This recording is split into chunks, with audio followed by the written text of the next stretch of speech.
Well, there was a sizable crowd at Minar-e-Pakistan, Lahore. The crowd was charged, and Nawaz Sharif, when he spoke, he appeared more like a father figure, recounting his 40-year of experience in Pakistani politics. His tone was reconciliatory, not confrontational. For example, he did not show any hatred towards his opposition. He didn't necessarily talk about division or invoke polarization or revenge towards his opponents, whether in political field or non-political actors in Pakistan. He invoked emotion, which is obviously an important part of Pakistani politics and public discourse. When he mentioned the time when he was in jail under Prime Minister Imran Khan and General Bajwa's hybrid rule, how his wife passed away and he wasn't allowed to speak to the family to find out how she was doing. That bit was quite emotional for him and his followers. He recognized that the biggest problem facing Pakistan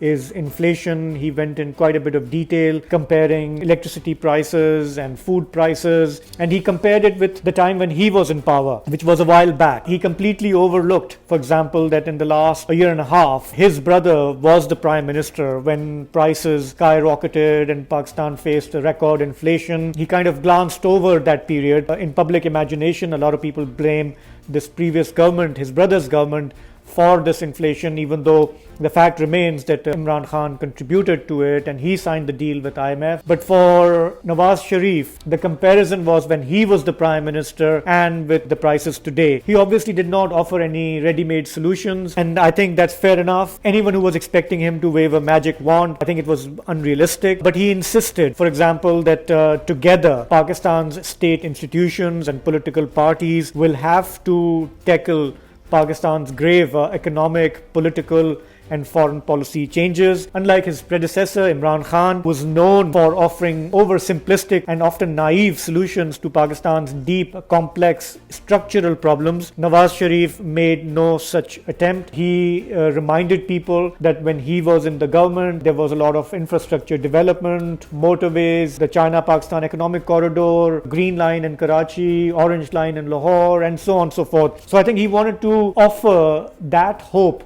to Pakistan's struggling lower classes, middle classes, that I am a better economic manager.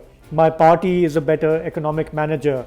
And he wanted them to remember his time, not necessarily his brother's tenure, Shahzeb Sharif's tenure, but Nawaz Sharif's tenure. And to be fair, in Punjab, yes, Nawaz League, his party, is not as popular as it used to be, but Nawaz Sharif has personal appeal and he is popular on the grassroots level. He has a long experience of coming into power, being booted out of power at least 3 times, and now he seems to be making 4th attempt to get back in the government, or at least to get his party back in the government. I think today's show will offer hope to his party to regain their lost fortunes. But I think in the days to come and the weeks to come, he will have to articulate more clearly how he intends to move forward. Will he take other political parties on board?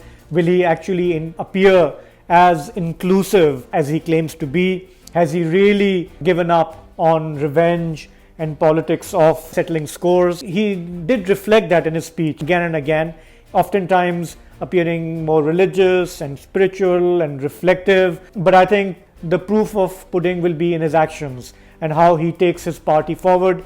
I think in the weeks to come, politics of Pakistan will revolve around Nawaz Sharif's words and actions.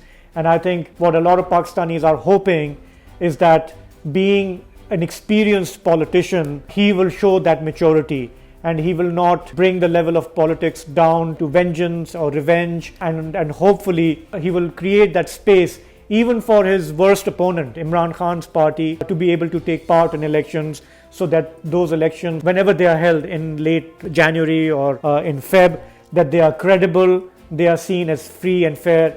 And I think that's probably offers the best way forward for Pakistan.